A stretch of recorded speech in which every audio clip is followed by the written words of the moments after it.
नमस्कार. आजची सर्वात मोठी आणि महाराष्ट्राच्या राजकारणाला सुन्न करणारी बातमी.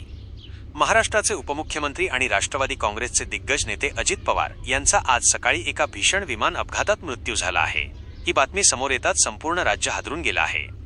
बारामती या त्यांच्या लाडक्या कर्मभूमीतच काळाने त्यांच्यावर झडप घातली आहे. अपघाताचा थरार नेमकं काय घडलं?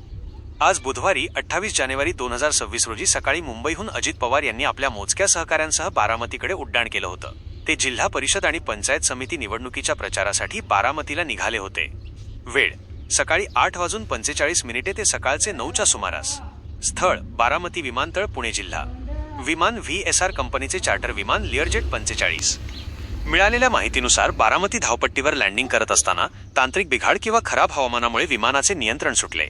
विमान धावपट्टीवर कोसळताच त्याला भीषण आग लागली. 6 जणांचा अंत.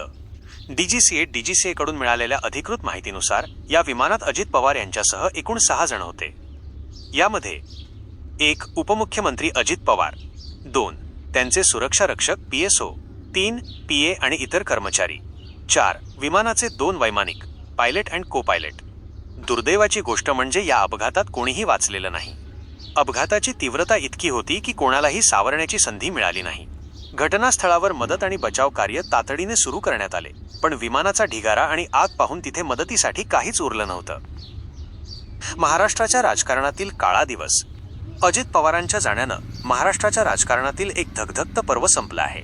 5-6 वेळा उपमुख्यमंत्री पद भूषवणारा, प्रशासकीय शिस्त आणि कामाचा वेग यासाठी ओळखला जाणारा एक करारी नेता आपण गमावला आहे. संजय राऊत. आजचा दिवस महाराष्ट्रासाठी काळा दिवस आहे. अजित पवारांशिवाय महाराष्ट्राचे राजकारण बेचव होईल. मुख्यमंत्री कार्यालय.